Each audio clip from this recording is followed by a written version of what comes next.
Aloha.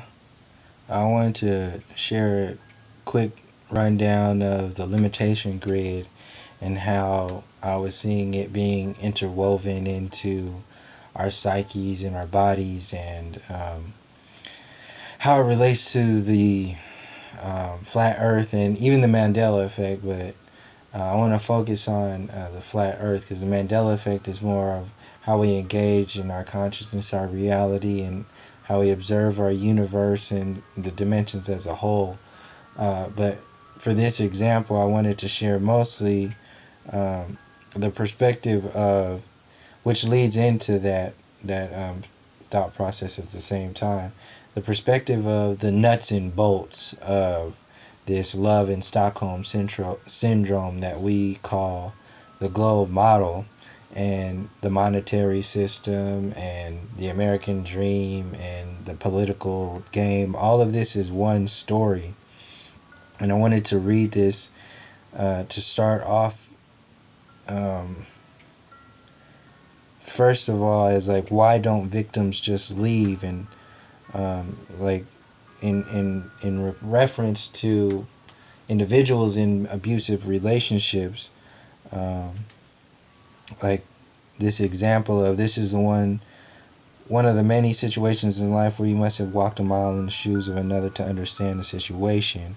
A long-term relationship is just that for many of us. Long term, we have invested much of ourselves into the relationship, and it just isn't like selling a car that continues to break down. A large part of one's sense of self-worth and self-esteem is likely to have been invested in the relationship, and like the broken down car, we just want it fixed and running, as we either neither want nor can afford a new car or a new relationship. So this is where we are as a people, um, as a whole.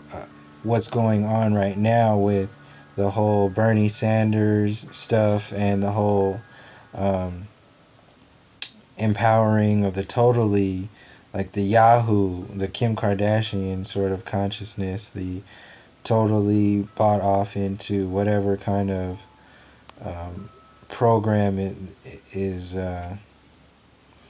like the fast food mentality, basically. So I was putting these up here as like Yahoo, as like a Donald Trump stream of thought, and then you have the people who are engaged in, or finding themselves to be engaged in, like within that checker game. It's not even into the chess game yet. The checker game of politics of Democrats and Republicans, and how these are some of like the doggy biscuits that we get.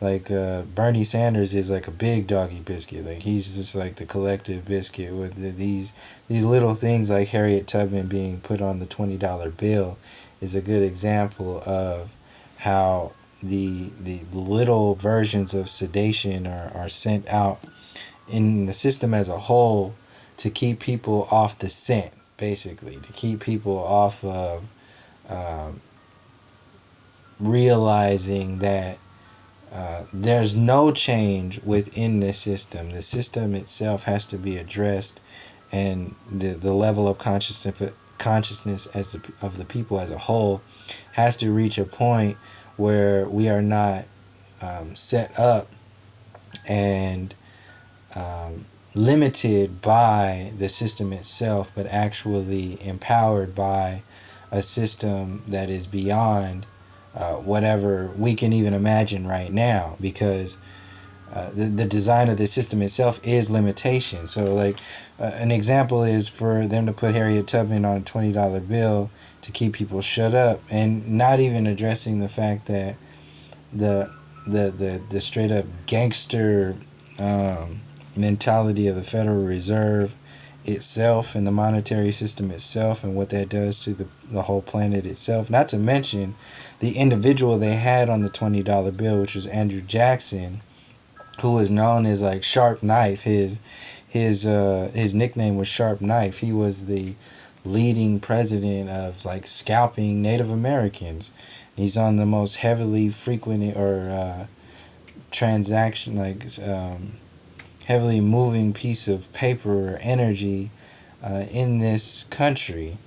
So like these are the obvious things that need to happen, but it's just another version of sedation. And then we, the people who are mostly heavily not informed, like take this, love this stuff, like, oh yeah, this is great, like, so we are all like one stream of thought in this whole thing. So these storylines are all interwoven. So this is like Hillary Clinton, this would be like a Donald Trump, the Yahoo, and Bernie Sanders is the new version, new stream of thought, the alternative new stream of thought, that is to bring in the political version of this artificial awakening.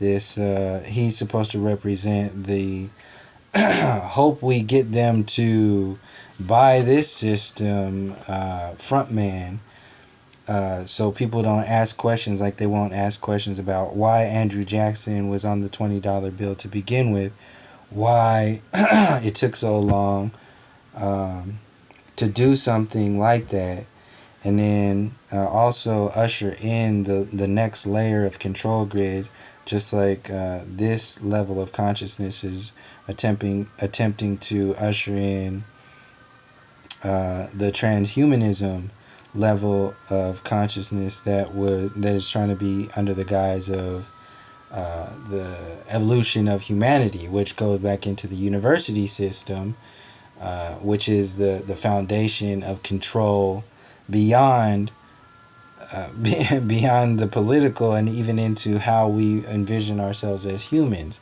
So these are why they have like a woolly mammoth on here, and all these dinosaur stories and whatever stories that are here to make you feel good and feel informed and feel like things are changing, feel like you're you're in the know. And but they're very well programming you, conditioning you to think and feel and act a certain way. When their front men make decisions, and when these so-called alternative news sites sell this agenda to you with their hip younger generation frame of thought, but they will never address issues like the fact that money has like a priority over human resources and human rights as a whole. And money has a higher rank over life itself. Like these are things that are ingrained in the system, that have to be ingrained in the system with the rituals of like a death worship of war, and even the connection, the observation of death worship with eating meat, and how meat in itself is like, if somebody from another star system was to come to this earth plane and watch television, they'd be like, why the fuck are there so many commercials with meat like selling? Why are they trying to make you eat so much bacon? Like, why do you have to get so much insurance? Why do you need so much prescription drugs? Why do you need so many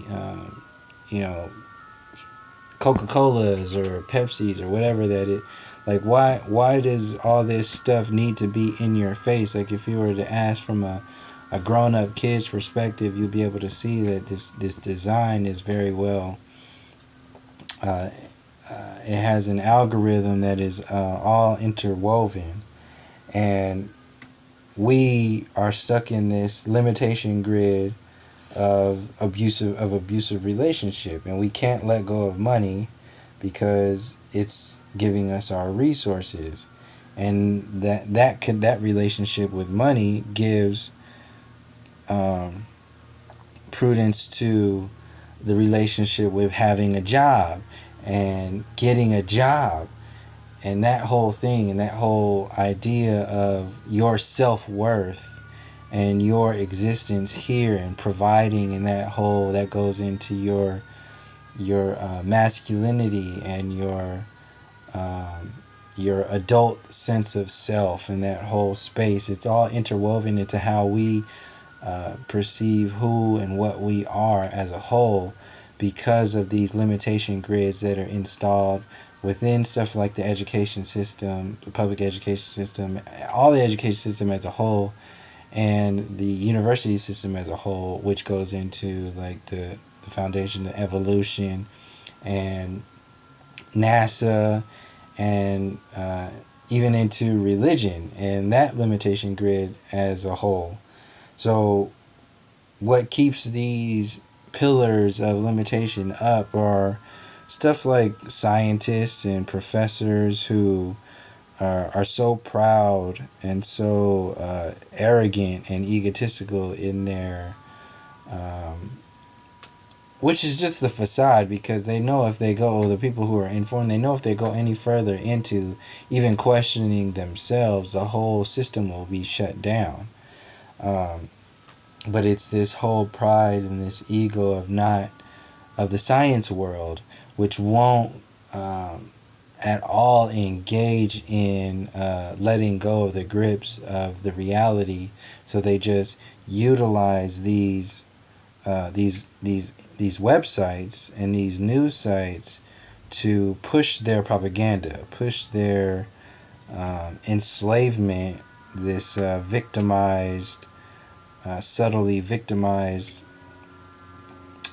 story, this agenda, to keep it all going on, to keep that abusive relationship syndrome alive. And we vote for it. We love it. Like we can't get enough of it. So we ask for $15 instead of asking for answers to the questions of chemtrails and disease. We ask for free health care, which is based upon the prescription drug mentality and the prescription drug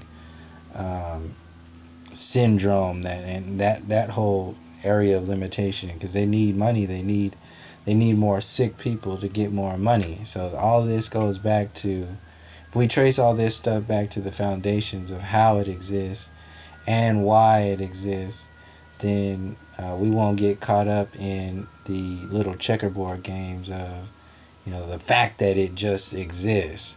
So once we understand it as a whole, we'll be able to create some kind of level of consciousness outside of it to think of something beyond it. But first we have to empower ourselves in a space of purpose and meaning and some kind of space that doesn't need a slave master.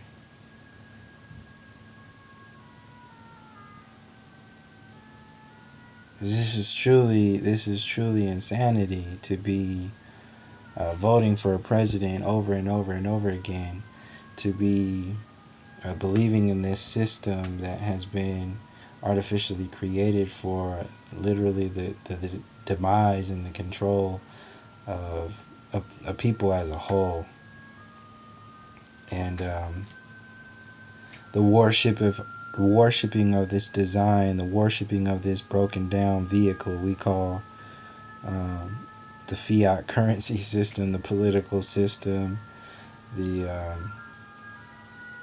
capitalistic design, the whole everything. It's all the isms. It's all the big program, and it's very complicated. It's very interwoven into everything. So I just wanted to share how I was observing this limitation grid and give some examples of how deep it goes. I know I said this in some other videos, but when I saw this Harriet Tubman story and people going on like, oh yeah, finally this stuff happened, and not going into the storyline of money itself, and the storyline of the Federal Reserve itself, and the storyline of Andrew Jackson itself, like that whole thing, and just to get caught up in this no less than 4-layer cake, the icing on the cake of bullshit that's out there, to even start to address stuff like the flat earth and consciousness engaging in their reality within like the Mandela effect.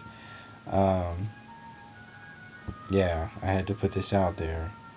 So that's pretty much it. I'll leave it there. And thank you for joining me. Till next time, peace, love, and harmony.